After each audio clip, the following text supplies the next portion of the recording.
என் சத்தத்தை கேட்டு கதவை திறந்தால் அவனிடத்தில் நான் பிரவேசித்து அவனுடைய போஜனம் பண்ணுவேன், அவனும் என்னோடைய போஜனம் பண்ணுவான். வெளிப்படுத்தின விசேஷம் 3:20. இந்த வசனத்தை நல்லா கேளுங்களேன். ஆண்டவர் சொல்றாரு, நான் வாசற்படியில் நின்று தட்டுகிறேன்.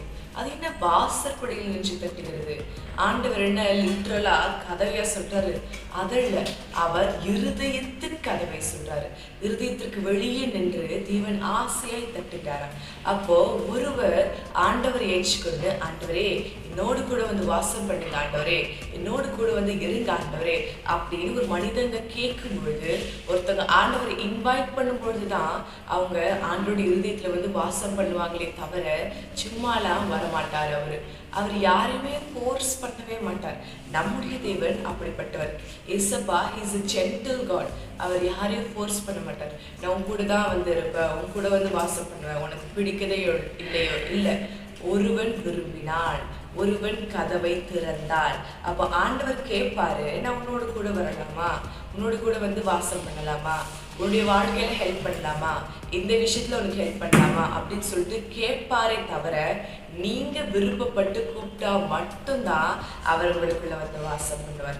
நீங்க விரும்பினால் மட்டும்தான் தேவன் உங்களோடு கூட வந்து தங்குவார். உங்களுடைய வாழ்க்கையில இருக்கிற ஒவ்வொரு கட்டத்திலையும் எல்லா உதவிகளையுமே ஆண்டவர் உங்களுக்காக செய்வார்.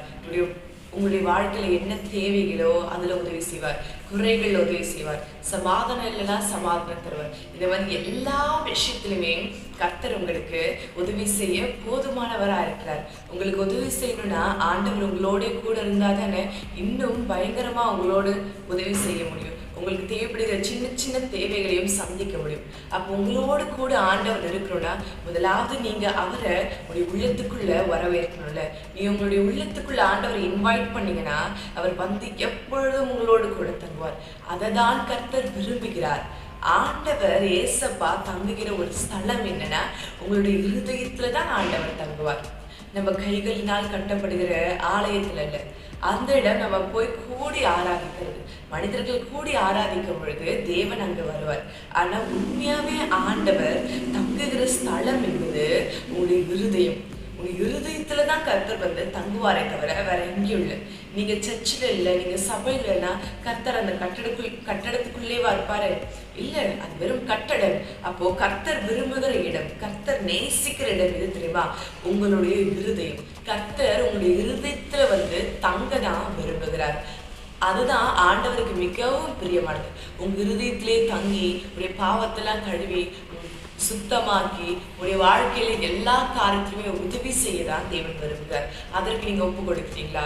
அப்போ தேவன் இருதயத்துல தங்குனா முதலாவது நீங்க தேவனை அழைக்கணும். உண்மையான உள்ளத்தோடு நீங்க அழைக்கணும். நீங்க யாரா வேணா இருந்துக்கோங்க, எப்படிப்பட்ட நிலைமையில என்ன ஒரு பிரச்சனை இல்லை, எவ்வளவு பெரிய ப்ராப்ளமே வேணா இருக்கட்டும், நீங்க சொல்லலாம், நான் இவ்வளோ பாவத்துல இருக்கு, என்னால் இதுலேருந்து மீண்டு வர முடியாது, என்னுடைய வாழ்க்கையில இவ்வளோ பிரச்சனை இருக்கு, இவ்வளோ தேவை இருக்கு, இதுலலாம் ஆண்டவரால் உதவி செய்ய முடியுமா? இந்த பிரச்சனையிலிருந்து விடுதலை கொடுக்க முடியுமா? இந்த காரியத்திலிருந்து விடுதலை கொடுக்க முடியுமா? எனக்கு சமாதானம் கொடுக்க முடியுமா? என்னுடைய தேவைகளை சந்திக்க முடியுமா? இந்த அவமானத்திலிருந்து எனக்கு விடுதலை கொடுக்க முடியுமா? இந்த சோர்விலிருந்து விடுதலை கொடுக்க முடியுமா? என் தோல்வியிலிருந்து விடுதலை கொடுக்க முடியுமா?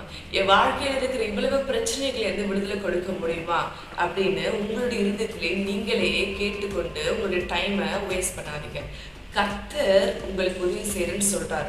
அவரால் கூடாத காரியம் என்று எது ஒன்றும் இல்லை. வசனம் சொல்லுது, தேவனால் கூடாத காரியம் ஒன்றும் இல்லை. அப்ப அவரால் எல்லாமே செய்ய முடியும். உங்க வாழ்க்கையில் இருக்கிற பிரச்சனை ஆண்டவருக்கு ஒன்றுமே இல்லை. அது சுலபமாய் தேவன் மாற்றிவிட போதுமானவராயிருக்கிறார். நீங்க விசுவாசிக்கிறீங்களா? நீங்க விசுவாசித்து கர்த்தர் எனக்கு செய்வார் அப்படின்னு நீங்க நம்பும் பொழுது கட்டாயம் ஆண்டவருக்கு உங்களுக்கு கொடுக்க போதுமானவராக இருக்கிறார். எல்லா விஷயத்தையுமே சந்திப்பார், எல்லா தேவைகளையுமே தேவனுக்குள்ள சந்திப்பார். உங்க வாழ்க்கையில் இருக்கிற பிரச்சனைகளை மாற்றி உங்களை ஆசீர்வதிப்பார். நீங்க சந்தோஷமா இருப்பீங்க. இப்ப இருக்கிற பிரச்சனைகள், இப்ப இருக்கிற காயங்கள், இப்ப இருக்கிற இந்த விஷயங்கள் எல்லாம் மறைந்து போகும்படி, இதெல்லாம் நீங்க மறந்து போகும்படி தேவன் உங்க வாழ்க்கைய ஆசீர்வதிக்க போகிறார். நீங்க விசுவாசிக்கும் பொழுது கட்டாயம் ஆண்டவருடைய மகிமையை காண்பீங்க. அப்ப ஆண்டவர் சொல்றாரு, நீ உன்னுடைய உள்ளத்துக்குள்ள என்ன இன்வைட் பண்ணு. ஏன் திரும்ப ஆண்டவர் உள்ளத்திற்குள்ள வரணும்னு சொல்றாரு? ஏன்னா இந்த உள்ளத்துல இருந்துதான் பாவங்கள், மூர்க்கங்கள், பொறாமைகள் எல்லாமே புறப்படுகிற ஒரு இடம் வந்து இருதயம். இந்த இருதயத்துல தான் நம்முடைய கரைகள், பாவங்கள், அழுக்குகள்லாம் இருக்கு. ஆண்டவர் முதலாவது இந்த இருதயத்தை அவருடைய ரத்தத்தினால் கழுவி நம்மளை சுத்திகரித்து தூய்மைப்படுத்தி அதே இருதயத்துல வந்து ஆண்டவர் வாசம் பண்ணுவார். அப்ப முதலாவது உடைய பாவத்தை அறிக்கையிடுங்க. இந்த காரியத்தை ஆண்டவர் வந்து எல்லாருக்குமே சொல்றார். நீங்க யாரா வேணா இருக்கலாம், நீங்க இதை விசுவாசித்து ஆண்டவர்கிட்ட இயேசுவே என்னுடைய பாவத்தை கழுவி என்னுடைய உள்ளத்துல வந்து வாசம் பண்ணுங்க ஆண்டவரே அப்படின்னு நீங்க கேட்கும் பொழுது கட்டாயம் தேவன் உங்களை ஆசீர்வதிப்பார். கட்டாயம் உங்க பாவத்திலிருந்து உங்களுக்கு விடுதலை கொடுப்பார். பாவத்திலிருந்து உங்களை மன்னிப்பார். உங்க இருதயத்திற்குள்ள வந்து வாசம் பண்ணி உங்க வாழ்க்கையில எல்லாவற்றையுமே மாற்றம் உங்களை ஆசீர்வதிப்பார். சோர்ந்து போயிருக்க தேவையில்லை, தனிமையில இருக்க தேவையில்லை, அவமானத்திலே உட்கார தேவையில்லை. எல்லாவற்றையும் தேவன் மாற்றுவார், எல்லாவற்றையும் ஆசீர்வதிப்பார். தேவனுடைய கரத்தை, அந்த அதிசய கரத்தை நீங்க இனிமே பார்க்க போறீங்க. ஆண்டவரை இன்னும் நீங்க ருசிக்க போறீங்க. ஆண்டவரை ருசிக்க ருசிக்க ருசிக்க இவ்வளோ நாட்கள் இவர் அறியாம இருந்துட்டோன்னு சொல்லிட்டு நீங்க ஃபீல் பண்ற அளவுக்கு தேவன் உங்கள் வாழ்க்கையை மாற்ற போகிறார். நீங்க செய்ய வேண்டிய ஒரே காரியம் அவரை இன்வைட் பண்ணுங்க, அவரை அழைங்க. நீங்க அவரை இன்வைட் பண்ணும்பொழுது உங்க உள்ளத்துக்குள்ள வந்து வாசம் பண்ணுவார். எல்லாவற்றுமே செய்ய போதுமானவராக இருக்கார். உங்களை ஆசீர்வதிக்க போகிறார். இனிமே நீங்க சந்தோஷத்தை மாத்திரம் உங்க வாழ்க்கையில பார்க்க போகிறீங்க. விசுவாசிக்கிறீங்களா? தேவன் நான் கேட்டா கொடுப்பா, நீங்க விசுவாசிக்கிறீங்களா? நீங்க விசுவாசித்தா கட்டாயம் தேவன் உங்களுக்காக கொடுக்க போதுமானவராயிருக்கிறார்.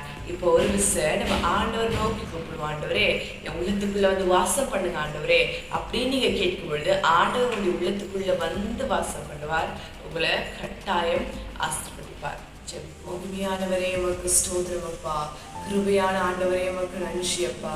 அப்பா அநேக ஜனங்கள் நோக்குகிறார்கள் ஆண்டவரே, இந்த வசனத்தை விசுவாசிக்கிறாங்க. இசப்பா இசப்பா வசனம் சொல்லுது, அப்பா ஒருவன் திறந்தால் நான் அவனோடு கூட வந்து போஜனம் பண்ணுவேன் என்று உங்களுடைய வார்த்தை சொல்லுகிறது ஆண்டவரே.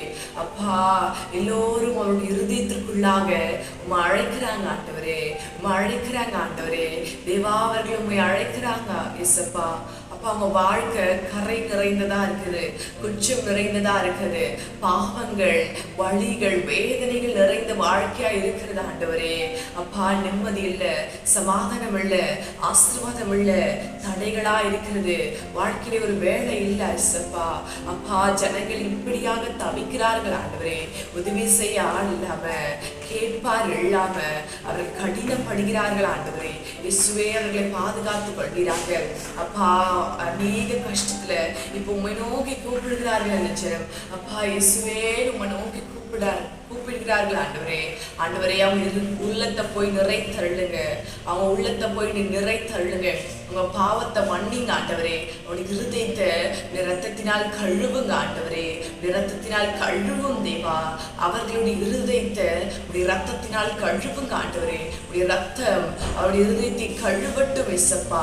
அவருடைய சுத்திகரிங்க அப்பா. எந்த ஜனமா இருந்தாலும் பரவாயில்ல, எப்பேற்பட்ட ஜனமா இருந்தாலும் பரவாயில்ல அப்பா. இப்பொழுது உமை நோக்கி கொண்டிருக்கிற ஜனங்களின் இருதயத்தை கழுவும், சுத்திகரியும், தூய்மைப்படுத்தும் ஆண்டவரே. கழுவுவீராக, கழுவி அந்த ஜனங்களை ஆசீர்வதிங்க. அந்த ஜனங்களுக்கு மகிமையான காரியத்தை கொடுங்க ஆண்டவரே. இப்பொழுதே அவங்க உள்ளத்துல போய் வாசம் பண்ணுங்க. அவர்கள் விரும்பி அழைக்கிறார்கள் தகப்பனே. இப்பொழுதே அவங்க உள்ளத்துக்குள்ள போய் நீர் வாசம் பண்ணுவீராக, நீர் வாசம் பண்ணுவீராக. நீர் உள்ளத்துக்குள்ள போய் வாசம் பண்ணுங்க ஆண்டவரே. நீர் வாசம் பண்ணுங்க ஆண்டவரே. நீர் உள்ளத்துக்குள்ள போங்க ஆண்டவரே. அவங்களுக்கு உதவி செய்யுங்க, அவர்களை ஆசீர்வதிங்க, மகிமையான காரியத்தை செய்வீராக. அப்பா அவர்கள் தேவைப்படுகிற காரியங்களை சந்திங்க. உடைய அதிசய கரம், உடைய அபிஷேக கரம் அவர்களை நடத்தட்டும் ஆண்டவரே. நீ உள்ளத்துக்குள்ளே போய் வாசம் பண்ணும், நீ வாசம் பண்ணும், மகிமையாய் ஆசீர்வதியும். வாழ்க்கையிலே தேவைப்படுகிற எல்லா காரியமும் சந்திங்க. அந்த ஜனங்களை நோக்கி கூப்பிடுகிறார்கள். அந்த ஜனத்தின் தேவைகளை சந்திங்க, ஆசீர்வதிங்க, மேன்மேலும் உயர்த்துவீராக. மகிமையான காரியங்களை செய்யுங்க ஆண்டவரே. அப்பா நீங்க எல்லாருடைய இருதயத்துக்குள்ளே போய் வாசம் பண்ணி அவர்களை ஆசீர்வதிப்பதற்காக வந்து கோடான கோடி ஸ்தோத்திரங்கள், கோடான கோடி நன்றிகள் ஆண்டவரே. பாவத்தை எல்லாம் கழுவி விட்டீர், நீ சுத்திகரித்து விட்டீர், ஜனங்களை ஆசீர்வதிக்க போகிறீர். அதற்காக உமக்கு நன்றிகள் ஆண்டவரே. அப்பா இயேசு கிறிஸ்து நாமத்தினால ஜெபிக்கிறேன். ஜெபம் கேளும் ஜீவனுள்ள நல்ல பிதாவே. ஆமென்.